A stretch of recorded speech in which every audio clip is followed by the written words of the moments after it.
Бой начинается. Hey guys, it's 007 here. We're going to look once again at my replay files.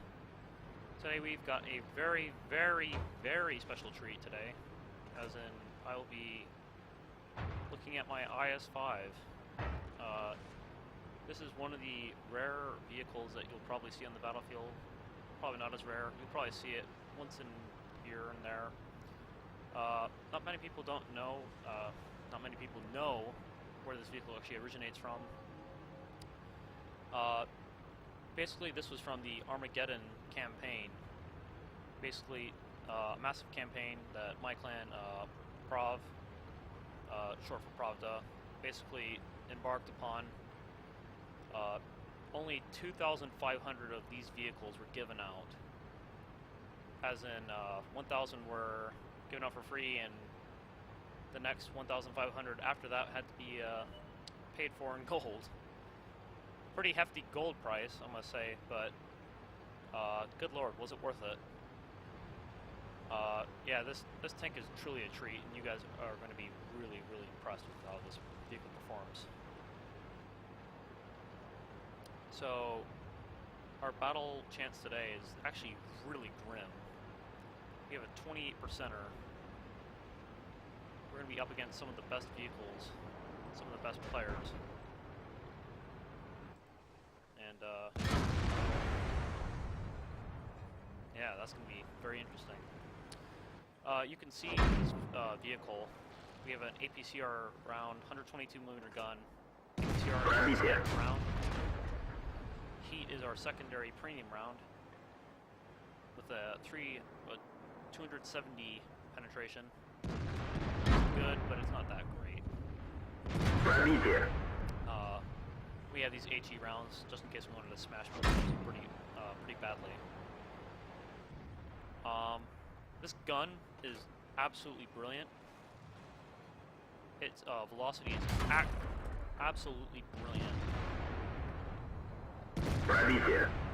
Penetration-wise, it's okay. It's not horrible, but it gets the job done. The armor of this vehicle is really good. It's practically IS-8 armor, bringing it to a Tier 8 fight. So inevitably, it'll actually fight Tier 6s and regulars with, Tier 9 armor, which is pretty stupid. No preferential matchmaking. We're getting so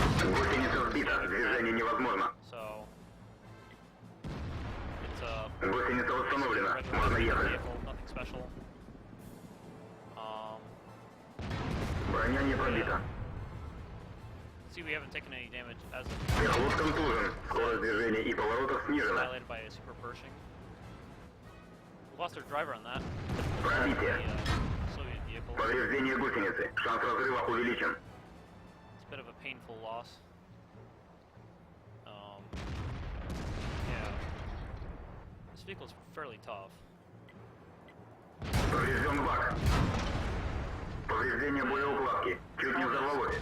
The common things of all Russian vehicles that goes wrong on this vehicle went wrong today. Driver going out, getting killed. Common with the high concept vehicles. Hammer rack going out. It's just one thing after another. So we've lost our repair kit and our health kit early on in the match. Fortunately, that super Pershing out of the fight now has given us a bit of a 4% buffer. Not really counting the losses on both sides, but like, good players dead, and them alive. I really love this vehicle personally. It's really good. I might do it. I don't know. It's kind of one of those things like the secret's too great to be given out to people. It's a really good vehicle overall. I might talk about its flaws in this video, maybe, if I'm at liberty to give up, the secrets and all that. But this vehicle is absolutely brilliant, and it's so brilliant currently that we've, almost fired all our ammunition off for APCR. We've bounced a tremendous amount of damage, you can see in the lower left corner. We've bounced 3,300 damage, which is more than our health. So that's really impressive. And let's see if our last APCR round is going to make the target. Apologies for the lag and everything. Just the way that some of these things are. So we penetrated him. Damage on both sides. We have this cherry turret decided to join the engagement. Decided he's now clearly the priority if he joins this engagement. Apparently we have a good angle on him, so was able to put him down. And we are down to 8 heat rounds in this vehicle. 4,000 damage dealt and 4,470 damage. And we are still rolling. Oh. Thank you very much, Mr. Type 59. Yeah, this battle, all that was happening was really, really impressive. This vehicle is just a mighty, mighty colossus. In the way that it just conquers its opponents. Of course, it can take a beating. It looks brilliant, though, design-wise, graphically. Even on the low setting, it looks pretty good. Now, another thing that we should probably know about this battle, even though it's not showing the active mission that I have set. Currently we are trying to do 3k damage and defend the base, or capture the enemy base. Now, that was not exactly the vehicle I had in mind for doing this. I imagined it would be something more or less tier 10, like the IS-7, the E-100 that I recently acquired. Something like that. You know, something that was, you know, could take the hits at tier for tier, has the damage to get, you know, the damage, and it had the placement and the effectiveness to take on targets that were capturing or defending. Or trying to prevent capture. Well, frankly, this vehicle could have easily done the job just as much as they could have after seeing this battle. I mean, you can see how tough this thing went through. I mean, it went through so much I can't even cover it. At this point in the battle, I was pretty excited because someone was capturing the battle, capturing the base, and, well, why not a great opportunity to get the mission done? Hey, wake up. And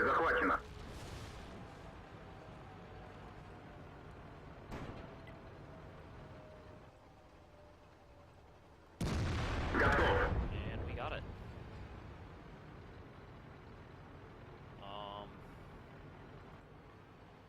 Yeah.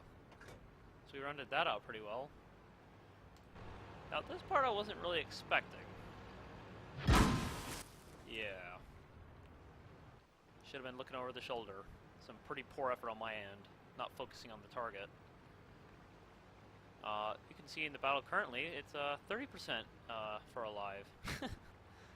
Don't ask me why, but that's the way things are. So currently their STA-1 is their last hope for victory. We get him, we get the battle pretty much. So hopefully here I can try and set a trap. And he'll be foolish enough to walk into it. We got ourselves in a nicely defended position. Very minimal exposure, although we do have our plate right here, a bit compromised, but we're going to bet on the fact that he's not going to be able to aim at that in time.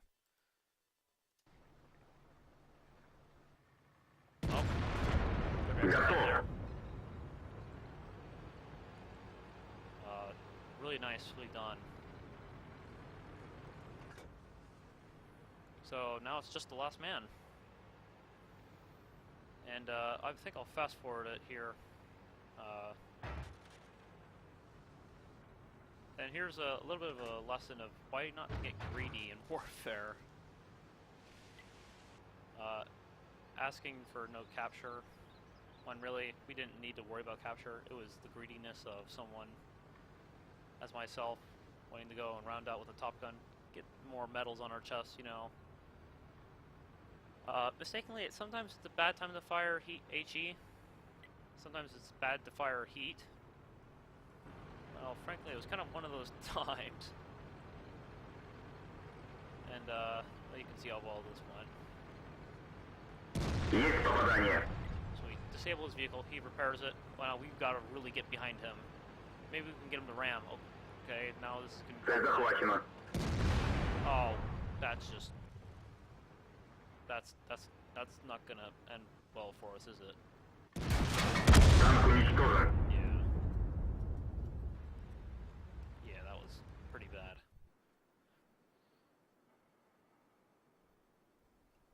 Yep. Well, you get greedy, you gotta pay the piper.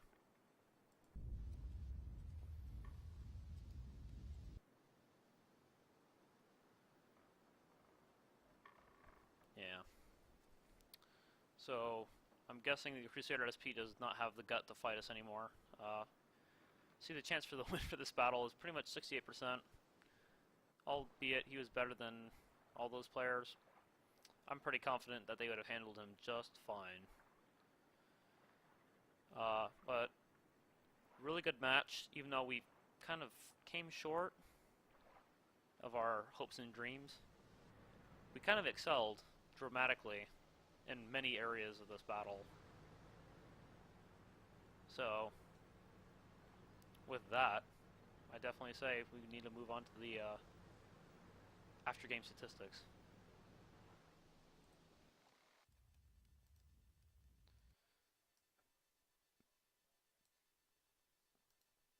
So now we can see here we run it out with an Ace Tanker Master Badge. I've gotten it before. There was a 9-kill game that I had with this IS-5. Wish I could have shown you that, guys, but unfortunately the replay system of World of Tanks corrupts files pretty easily each patch. Had no idea when it was coming. So, yeah, a bit problematic. I wish they would fix that system, but nevertheless, run out with Bruiser, Duelist, can't say I remember this one, but Fire for Effect. And we also additionally got our High Caliber Award. And on top of that, we got our Heavy Tank 7 mission covered, as we were hoping. Including the secondary objective, which was really nice. High caliber here, we had 4,777 damage, 5 kills, and 1,410 experience. Very nice match. The opposition did pretty well. The Type 59 that we ended up smashing into a building. Well, I wish it was a building, smashing into it, but we'll just go with the metaphor. He ended up running out with the Confederate, which was fairly nice. It's nice getting those. Our Type 58 friend that we ended up taking out ended up getting a Larashenko's medal, so apparently he did very well. He was a good player, but unfortunately his health just did not permit him to live for the rest of the match. The Crusader SP, he had a quite adequate match. Not too hot XP-wise, but he was third on the team in damage, albeit the player that he was. That turned out quite well. Even though that we had fired the amount of heat rounds that we did in this match, huge ammunition cost, the premium money that you get out of this vehicle, which is another thing I should talk about. This thing makes credits like an IS-6, probably with a 1.5% ratio greater, I'd probably say. It does really well in making that stuff. Additionally, for our 2x victory, we got this 3K experience, which is very nice. Getting into the crew. This is my IS-7 crew, my best crew, so figures the best crew should be getting the best treatment, some would argue. The finer point of this game, though, was the damage blocked. And I ended up doing the math for this, because I also have the mission where I need to block 3 times my hit points. This is all for the T-55, by the way. Really would like to get that tank. It's been pretty hard getting towards it. This mission kind of pushed me ahead, but kind of demoralizing when I found out that I could have done the block 3 times my hit points and done the damage as well. And I might have not made a secondary mission. So what? Would have gotten it done. So, in a sense, it was great that I got this mission done, heavy tank number 7 for the T-55a, but I would have really rather done blocking 3 times my hit points, being a very hard mission. I've been trying to do that mission a lot in the T-29 stock, and I've been trying to do it with the E-100. Very, very hard. I think I might do it in the IS-5, or I might pursue it in the IS-7. So I believe that's it. Yep. So thanks for watching, guys, and I'll see you guys later.